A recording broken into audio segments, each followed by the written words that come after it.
এবার তোমার থেকে জানবো যে আমরা যে বাড়িতে অনেকগুলো সিংহাসনের বাইরেও আরো অনেক দেব দেবতার পুজো করি, এটা কি করা উচিত? হ্যাঁ, আমার মন্দিরটা যদি ঘুরে দেখো, দশমী মহাবিদ্যা অর্ধেক বিদ্যা আমার মন্দিরে রয়েছে, এবং আমার কাছে মায়ের প্রচুর প্রতিরূপের মূর্তি রয়েছে। তো আমার যদি বাড়িতে বাবা মা থাকে, একান্নবর্তী পরিবার ছিল না, ঠাকুমা ঠাকুরদাদা কাকা জ্যাঠা পিসি সবাইকে নিয়ে একান্নবর্তী পরিবার ছিল না, এরা তো আমার পরিবার। আমরা এখন সময়ের সাথে সাথে মডার্নাইজ হওয়ার সাথে সাথে আমরা ছোট পরিবার হয়ে যাচ্ছি। আজকে বিয়ে হচ্ছে, ছেলের বিয়ে হচ্ছে, ছেলে বৌমাকে নিয়ে আলাদা হয়ে যাচ্ছে, বাপ মা বাঁচলো কি মরলো কোনো ঠিক ঠিকানা নেই। আমার কাছে এমনও ঘটনা, এই তোমাদের কাছেরা পাড়ার একটা মহিলা ছিল, নাম করবো না, সবার একটা রয়েছে, ছেলে জার্মানিতে চলে গেছে বৌমাকে নিয়ে, উনি সামান্য ওনার হাজবেন্ড কিছু পায়, ওই পেনশন পায়, ওই দিয়ে ওই কাছেরা পাড়ায় উনি চাকরি করতেন, তো সামান্য চলে। ছেলে জার্মানিতে অত বড়, মানে জার্মানিতে কাজ করা মানে বুঝতে পারছো বড় অফিসার, ওখানে মাকে কি 2 পয়সা দিতে পারে না? দিতে পারতো, দেয় না। সেরকম আমার ঘরে যদি আমার ঠাকুর থাকে, সেবা না হয় হবে না। এই যেমন তোমার একটা কাছেরা পাড়ার একটা গল্প বলছি। আমার কাছে একটা ক্লায়েন্ট আসে, উনি আমাকে বলে যে এরকম আমার যা কাজ করছি সবকিছুতে বাধা। তো আমি আসনে বসে দেখলাম না, এটা একটা পাপ যাচ্ছে, তার কর্মফল। কি কর্মফল? আমাকে মা জানান দিল, আমি ভণ্ডামি করি না, আমি বলবো না, মা এসে আমার কানে কানে বললো, কিন্তু আমার মন থেকে একটা সাড়া দেয়, ঠিক আছে, যেন ঈশ্বর আমার মনের মধ্যে এসে একটা কড়া নাড়িয়ে যায়। আমি ওনাকে বললাম, বাড়িতে কোনো মূর্তি ছিল মায়ের যেটা পূজা অর্চনা হতো বা প্রতিষ্ঠিত ছিল?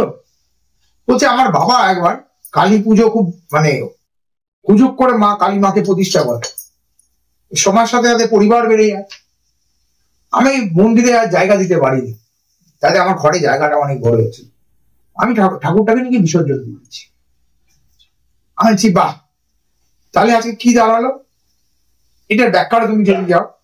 আজকে আমার বউ হলো, ছেলে হলো, বাড়িতে আসবাবপত্র বেশি হলো, কুকুর হলো, টিয়া পাখি হলো, সবার থাকার জায়গা হচ্ছে, আর বাবুর ঘরে মাকে রাখার জায়গা পেল না, মাকে নিয়ে গিয়ে বৃদ্ধাশ্রমে দিয়ে দিল, বা কোনো একটা জঙ্গলে গিয়ে।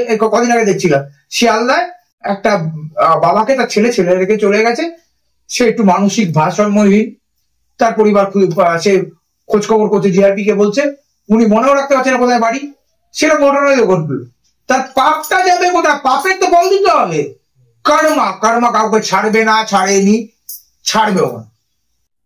কর্ম করেছে, ঠাকুরকে নিয়ে গিয়ে কোনো কিছু কারো মতামত নেয়নি, কোনো বিধান করেনি, কোনো প্রায়শ্চিত্ত করেনি, যে বিসর্জন দিয়ে আসে। মানে আমার প্রয়োজন পড়লো, আমার মাকে যখন দরকার নেই গিয়ে ছুঁড়ে ফেলে চলে আসলো, একই তো জিনিস হলো, তার কারণ বাবা।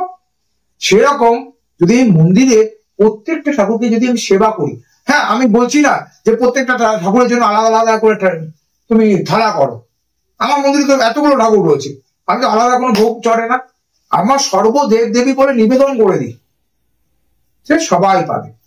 তো একান্নবর্তী পরিবার থাকতে তো কোনো অসুবিধা নেই। এই মাঝে মাঝে ভিডিওতে দেখি কোন একটা ছেলে, বাচ্চা ছেলে, ঠিক আছে, নাম করে বলছে ঠিকভাবে গোপের রেখা হবে, ঠিক আছে, হ্যাঁ, আমার দেখা দেখি আমি মাঝে মাঝে কিছু কাজে সিকিউরিটি গার্ডের কাজ, সিকিউরিটি নিয়ে যাই আমি, কারণ কিছু কিছু পরিস্থিতি থাকে জায়গা যেখানে অনেক সময় অনেক কিছু সমস্যা দাঁড়ায়, আমার সাথে বডিগার্ড যায়, আমাকে ফলো করে, কারণ আমি তো আর কোনো তান্ত্রিককে দেখিনি যে কোনো বডিগার্ড রাখতে, একমাত্র আমি রাখি। আমার প্রচুর জায়গায় প্রচুর ভিডিও আছে, আমার বডিগার্ড আমার সাথে যায়।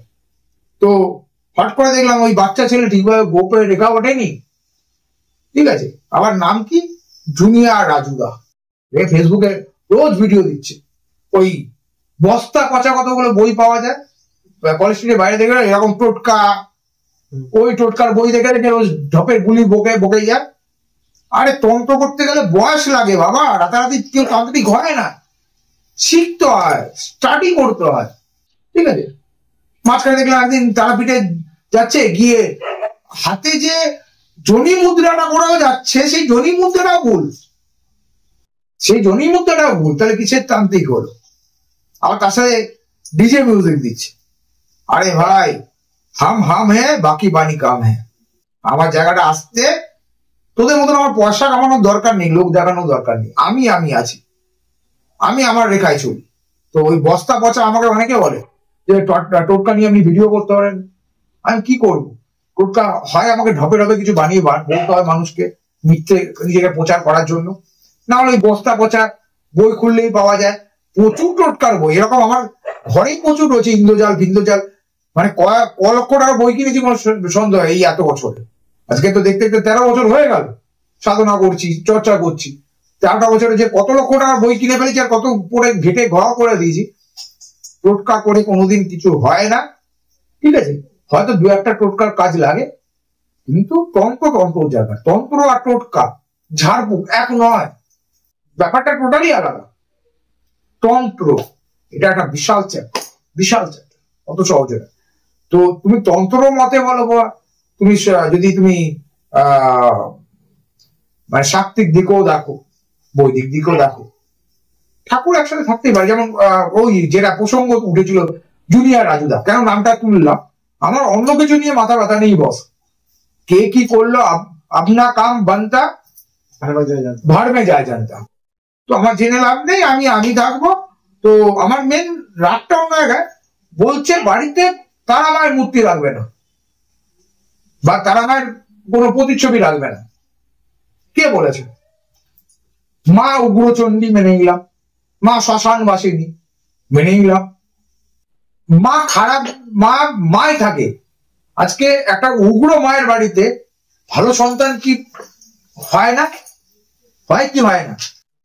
তাহলে আজকের দিনে এখন তো এত কিছু টোটকার গল্প হয়ে যাচ্ছে। আমি আগেকার দিনের কথা বলছি, আমার এক মামা তারাপীঠ পাগল ছিল, মাসে 4-5 বার করে তারাপীঠে চলে যেত, ব্যবসা ছিল তার ঘরে এই বড় তারা মায়ের ফটো। রোজ মাকে মালা না দিলে তার ঘুম আসতো না, দামি মোটা যাবার মালা দিত, কিন্তু তার ভক্তি শ্রদ্ধা, তার ভালোবাসা, তার রোজগারও ছিল, সে মাকে দানও করতো। তো তার তো ওটা কোনো বাড়ি উজাড় হয়ে যায়নি, তার বাড়ি ধ্বংস হয়ে যায়নি। এরকম অনেকেই আছে, তুমি দেখবে ওই যে অরুণদা, মানে ওই পাগলা ডিজে অরুণের কথা বলছি না, ওই যাদবপুরে পচা ঘামের জল দিয়ে পরোটা বানা, ওসব লোক না। ওই তোমার ধর্মতলায় যিনি ওই খিচুড়ি বেগুন সুন্দরী করে দেখি আমি, ফুড ব্লগিং ভালো লাগে কারণ খেতে ভালোবাসি। তো ওই যে অরুণদা আছে, ওনার নিরামিষ হোটেল আছে, তোমার দেখবে আমিষ হোটেল দুটো আলাদা। যেটা নিরামিষ হোটেল আছে, বড় মায়ের ছবি, আর উনি এরকম মোটা মালা দিয়ে পুজো দেয়। তা ওনার দোকান তো নষ্ট হয়ে যায়নি, উল্টে আরো মা দিয়েছে রে বাবা, শুনে রেখে দে। ওই বইতে গল্প আমরা মানি না, যে বইতে লেখা আছে উগ্র তারা মা, ছিন্ন মস্তা মা, এগুলো বাড়িতে রাখতে নেই। মাই হয়। তোমার মধ্যে পজিটিভিটি কতটা, তোমার নিজের আগে চৈত্রিক গঠন, নিজের পরিকাঠামো, নিজের চিন্তাধারাকে পরিবর্তন করো, মাকে নয়। মাই থাকবে, তুমি কি আছো সেটা দেখো। ভগবান নেগেটিভ এনার্জি তো নয়, ভগবান আলটিমেটলি পজিটিভ এনার্জি, তাহলে তাকে ঘরে রাখবো না কেন? আমি কি এখানে কোনো পিচাসকে ঘরে রেখেছি, কোনো পিশাচকে এনে রেখেছি যে ঘর উঠ দিলে যাবে? তো মাতৃশক্তি, সে দশম মহাবিদ্যার যে কোনো শক্তি হোক। আমি ধূমাবতী বলে বলছি, বলে ধূমাবতী ধ্বংসের মা। আমি এখন দেখাবো এমনও লোক আছে ধূমাবতী বাড়িতে পুজো করে, তাতে প্রচুর টাকা রোজগার হয়ে গেছে। তাহলে সেই জায়গায় মা তো আলটিমেটলি মাতৃশক্তি, পজিটিভ শক্তি। তাহলে তার জন্য কি ঘর বুঝে উজাড়ে যাবে? ওইসব ঠিকভাবে বয়স হোক, গাড়ি ফাড়ি গজা, ঠিক আছে, তারপরে ওইসব ভাটের বুলি তখন বকবে, তখন শুনবো। ওই কথা আছে না, অল্প বয়সে ড্যাশ হলে তার দুঃখ চিরকাল হবে। আগামী দিন দেখবো কতদূর কি করে। মানুষের ক্ষতি চাই না, আমি চাই মানুষের ভালো, কিন্তু মানুষের কাছে বুজরুগি দেওয়া, মানুষকে ভুল বোঝানো। কারণ আমার অন্য কথায় আমার কিন্তু রাগ নেই, রাগটা হলো ওই জায়গাটাই। শান্তনু, আমি একটা সেদিন স্ক্রল করতে করতে রিলস দেখলাম, ওই বাচ্চা ছেলেটা বলছে বাড়িতে তারা আমার ছবি রাখতে। তুই বল আর কি, তুই বিধান তৈরি করেছিস? শাস্ত্রের বিধান তুই তৈরি করেছিস। আমি শাস্ত্র মানি না, আমি ধর্ম মানি না। ধর্ম হলো ভক্তি। এখন ধর্মকে নিয়ে মানুষ ব্যবসা করছে, মানুষের কাছে কুসংস্কার প্রমোট করছে।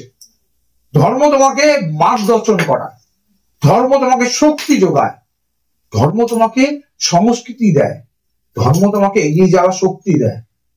আর এখন ধর্মের নামে এরা বিরুদ্ধ তৈরি করছে, মানুষকে ভয় দেখাচ্ছে।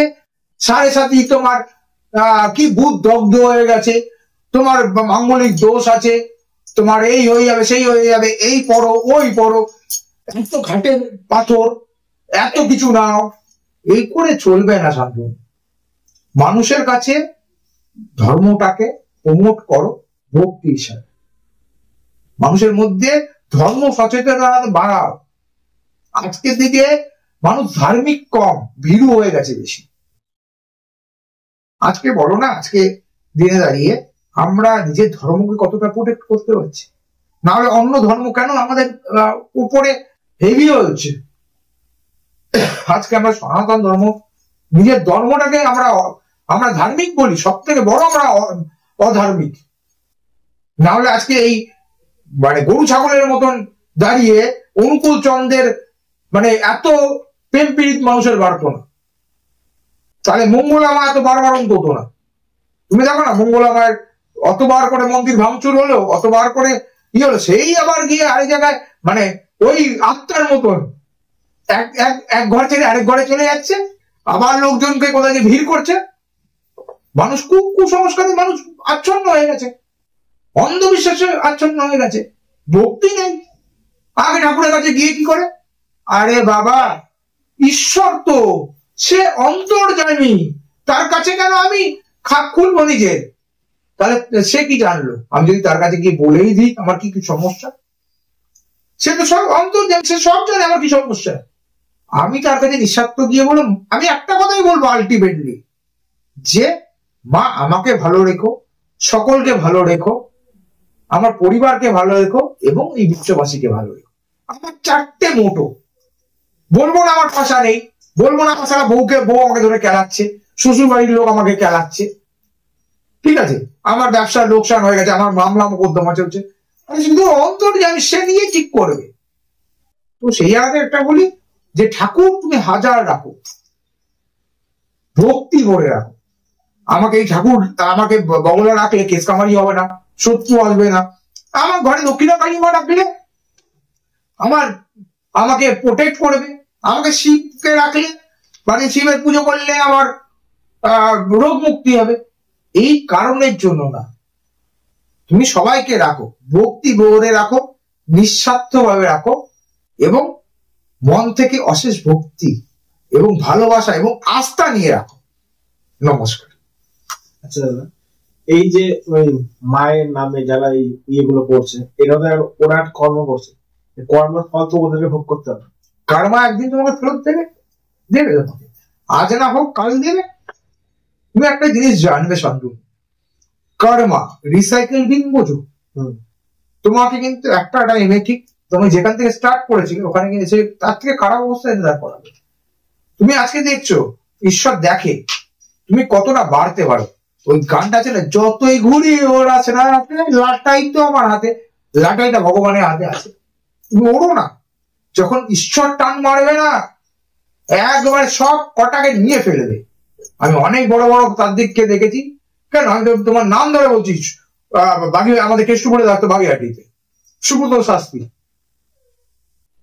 তোমার রাত্রিবেলা কি যোগ্য ক্রিয়া করে টোটে বাড়িতে এসে রাত্রিবেলা শুয়েছে, সিগারেট স্মোকিং করছিল, করতে করতে মানে তন্দা আচ্ছন্ন হয়েছে, ওই আগুনের শিকা পড়ে তোমার পুরো একেবারে সবকিছু জ্বালিয়ে দিয়েছে, আর উনি দগ্ধ হয়ে গেছে, মানে বাঁচার টাইম দেয়নি। এটা কি কর্মা? কাল রুদ্র ভৈরব এই কদিন আগে মারা গেল। একটা সময় কামাখ্যায় এই বড় বড় মানে তোমার ড্রেস ফেস পরে এত ভক্ত নিয়ে বিশাল সমাগম করতো। সেই সমাগম থেকে কি হলো আলটিমেটলি কি হলো? আজকের দিনে দাঁড়িয়ে সেই মানুষটা শেষ জীবনটা নিঃসঙ্গ কাটালো। আমাকে একদিন ফোন করেছে, করে বলছে যে বাবু একবার আমার বাড়িতে আয়, একা একা আর ভালো লাগছে না।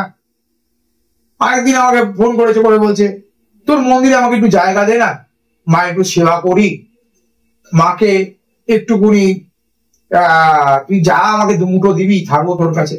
বললাম দেখো বাবা, আমি তো নিজেই আজকে এইটুকুনি ঘর নিয়ে থাকি, আমি কোথায় তোমাকে জায়গা দেবো? আর আমার তো এই ভক্ত শিষ্যরা যেটুকুনি দেয় ওটুকুনি আমার রোজগার, আমি কোথায় তোমাকে দেবো? কিছুদিন পর তার এক ভক্ত বা তার শিষ্য হয়তো পোস্ট করলো, এই চেহারা, এই লম্বা চওড়া, এরকম গুটিয়ে ছোট রোগা হয়ে মারা গেছে। তার মানে শেষকৃত করা কেউ নেই। কর্মা দিল তো ফল। পরক্ষণে তারই খুব কাছের লোক আমাকে বললো, একটা সময় যা লোককে ঠকিয়েছে, মিথ্যে কথা বলে কাজ করেছে, ফল পেল, কর্মা দেবে। আমার গুরু আব্দুল সুরজিতানন্দ ভৈরব মুনি এবং আমার রবীন্দ্রনাথজি অগরি বাংলাদেশি দুজন আমাকে একটা জিনিস শিখিয়েছে। সে আমাকে পরিষ্কার বলে, যদি তোমাকে দুমুঠো খেয়ে বাঁচতে চাও, সৎ পথে চলো। হ্যাঁ, আমার মুখের ভাষা খুব খারাপ, অনেকে আমাকে বলে যে উনি উগ্র রাগ, উনি মুখের অশ্লীল ভাষা। হ্যাঁ, আমার ভাষা খারাপ, কারণ আমি সৎ। আমি আমাদের মাননীয় মুখ্যমন্ত্রীর মতন আমি রাস্তায় বোর্ড লাগাই না, আমি সততার প্রতি। আমার কর্ম আমার সততা, ওই জন্য আমার মাথা সবসময় উঁচু, আমার গলা উঁচু। যেই মানুষের গলা উঁচু থাকবে, শির উঁচু থাকবে, সেই আমি সৎ। কারণ সে কোনো ভুল কাজ করছে না যে তাকে আঙুল দেখে কথা বলবে। ভুল কাজ করছে, কর্মা দেবে ফেরত। কতদিন কর্মফল ভোগ করতেই হবে একদম। আর যদি তুমি এই জন্মে ভোগ না করো, আগামী তোমার 10টা জন্ম ছাড়া ভগবান দেবেই, তোমাকে পুরো ভোগ কমপ্লিট করতে হবে। এক একটা মানুষ দেখবে এই আমার বাবা যেমন, নিজের বাবা বলে না, আমার বাবা শনিবার করে বসতেন অফিসে, ওনার ব্যবসার জন্য বসতেন, রোজই বসতেন, শনিবার করে সবাই জানতো শনিবার করে উনি দান করেন। কার মেয়ের বিয়ে হচ্ছে না, কার ওষুধের টাকা, কার সংসারে চালের টাকা উনি দান করতেন। উনি হ্যাঁ, ওনার জানতে অজান্তে নিশ্চয়ই কিছু পাপ করেছেন, করেননি তা বলছি না, কিন্তু উনি যখন মারা গেলেন, ওনার মাত্র 48 বছর বয়স, পড়লেন, কাউকে ভোগালেন না, নিজেও ভুগলেন না, সময় দিলেন না, মুহূর্তের মধ্যে চলে গেলেন। কাতারে কাতারে লোক, যেন কোন সেলিব্রিটি ডেড বডি বেরিয়েছে, মৃতদেহের যাত্রা বেরিয়েছে, কাতারে কাতারে মেন রোড বন্ধ হয়ে গেল। সে মানুষগুলোকে ভাড়া করে এনেছিলাম আমি, আনি না। তার কারণ যে এত মানুষ দৌড়ে এসছে। আর এমনও লোক দেখিয়ে দেবো, বিচ্ছিনা চোখের সামনে এখনো দেখা, এত জ্বালিয়েছে, হাড় মাংসে জ্বালিয়েছে, এখনো পর্যন্ত বিচ্ছিনায় তোমার শরীরে গায়ে পোকা হয়ে যায়, পোকা হয়ে গিয়ে মানুষে তোমার বেসুল হয়ে যাচ্ছে। মানে আমার বলতে দ্বিধা নেই, আমার নিজের বড় এটি সারাক্ষণ করতে কি নরক নরক নরক নরক, মানে মানুষের একটু যদি নোংরা দেখতো নরক করতো। আর নিজে নরক। তুই হসপিটালে, আইডি হসপিটালের মেট্রন ছিল, ওই নোংরা জামা পরে হিন্দি দিল্লি কত রকম ভাইরাস থাকে, ঘুরে বেড়াতিস। ওই যে নরক করলো, শেষ বয়সে আমার বাড়িতে একদিন এসে প্রস্রাব করতে করতে বাথরুমে যাচ্ছে, পটি করে দিচ্ছে বাথরুমের মধ্যে। আমার বউ লাস্টে বললো, দেখো বাবু, আমার তো শরীর ভালো না, উনি না আসলে ভালো হয়, এরকম গুলো তার মধ্যে ঠাকুর রয়েছে ঘরে, যেমন যদি ঘরের মধ্যে প্রস্রাব করতে যায়। কি হলো শেষ জীবনে? মানে ছেলে তো একটা মানে বজ্জাত কুজ্জাত, মানে আমার নিজের রক্তের বলে পরিচয় পর্যন্ত দিই না। কি হলো? বিনা চিকিৎসায় মরল। কি হলো? কর্মা দিল। বৌমা আগুনে পুড়ে মারা গেল ওনার দোষে, ছেলের দোষে। আচ্ছা, কর্মা দিল কি? কর্মা দেখো, ওনার ছেলেকে ভোগাচ্ছে কি? সন্তান থাকতে সেই সন্তানের মুখ দেখতে পায় না, কর্মা না? আজকে বাবা মার অত সম্পত্তি থাকা সত্ত্বেও আজকে রাস্তায় ভিক্ষারির মতন পড়ে থাকে, কর্মা না? মার যে মা অত টাকা চাকরি করেছে, পেনশন যা মানে রিটায়ারমেন্ট টাকা লোকে ভোগ করছে, কর্মা না? শেষ জীবনে ডেড বডি নিয়ে এখানে ওখানে ছিটকা করা হয়েছে, ওটা কর্মা ছিল না? ওনার কর্মা দিয়ে গেল দুজনকে, প্রমাণ তো চোখের সামনে, লজিক ছাড়া কথা বলি না। তোমরা জানলে যে কর্মফল কিন্তু মানুষকে ভোগ করতেই হবে। তো তোমরা এখন থেকে সচেতন হয়ে যাও, ভালো কর্ম করো, ভালো দান ধ্যান করো, লোকের সাথে ভালোভাবে ব্যবহার করো। আমাদের কিন্তু কর্মফল আমাদের সবাইকে ভোগ করতে হবে, কর্ম কিন্তু আমাদের ছেড়ে কথা বলবে। একটা কথা বলি, আমি জাস্ট ইন্টারাপ্ট করছি, আমি বলছি না দাম ধ্যান করো, মানসিকতা ঠিক রাখো, তোমার দৃষ্টিভঙ্গি, তোমার চিন্তাধারা। এই যে ধরো না, এই ধরো মানুষের বলে না সমস্যা, আমি কেন তোমাকে ইন্টারাক্ট করলাম, মানুষ বলে সবসময় সমস্যা কেন, আমি ঘরে বসে আছি তো পাশে বাজে একটা চিৎকার শুনবো, কান পেতে আমি বসে থাকবো, বা ঘরে কাকু দেখো তো গিয়ে কি হচ্ছে ওদের বাড়িতে, লোকের সমস্যা ইফেক্ট করছে আমাকে, আমার কর্মে, আমার পারিবারিক, কারণ আমি লোকের সমস্যা নিয়ে আমি চিন্তাধারা করছি। তুমি যখন সবকিছু ছেড়ে খালি নিজেকে নিয়ে ভাববে, নিজের পরিবারকে নিয়ে ভাববে, ঈশ্বরের নিয়ে আধ্যাত্মিক জাগরণে যাবে, তোমার দেখবে জীবনে সমস্যা থাকবে না। তোমাকে এগুলি তো কর্মফলের মধ্যে আসছে। ওই জন্য আমি সবসময় বলি যে ভালো কাজ করো, ভালো কাজের দরকার নেই, একটা জিনিস জানবে, অজান্তে আমিও ভুল করি, এই না যে আমি ধোয়া তুলসী পাতা, অজান্তে হতেই পারে। জানতে সবসময় কি করবে, মানুষের পাশে না থাকতে পারো, উল্টে যে মানুষটা গাড্ডায় পড়ে আছে, তোমাকে হাত ধরে তুলতে কেউ মাথার দিব্যে দেয়নি, তোমাকে তুলতেই হবে, কিন্তু মানুষটাকে ওই গাড্ডায় পড়া অবস্থায় আরো লাথি মেরে তাকে আরো ঢুকিয়ে দেওয়ার তোমাকে কেউ অধিকার দেয়নি। পারবো না ব্যাস দ্যাটস ওকে, কিন্তু আমি তাকে লাথি মেরে ঢুকিয়ে দেবো, ওটা তোমার কর্মা, ওটা তোমার কর্মায় চলে গেল, যে আমি উপকার করতে পারিনি, আমার ক্ষমতা নেই, আমি হয়তো আমার শরীরে সেই শক্তি নেই যে আমি তাকে টেনে তুলবো, বা আমার সেই ক্ষমতা নেই, কিন্তু আমি যে নেগেটিভ চিন্তাধারা করছি তাকে আমি আরো ঢুকিয়ে দেবো, ওটা তোমার কর্মায় চলে গেল। তো নিজের চিন্তাধারা, নিজের ভাবমূর্তি, নিজের যে চেতনাটাকে পজিটিভ রাখো, ঈশ্বরের উপরে বিশ্বাস রাখো, আধ্যাত্মিক চিন্তাধারা করো, যতটা বড় ঈশ্বরের নাম জ্ঞান দান করো। তা বলে এই বলিনি সারাদিন জয় গুরু করে অনুকূলের মতন ভণ্ডর কথা বলবে। মায়ের নাম স্মরণ করো, বাবার নাম স্মরণ করো, ভালো হবে, ঈশ্বর তোমাদেরকে মঙ্গল করবে।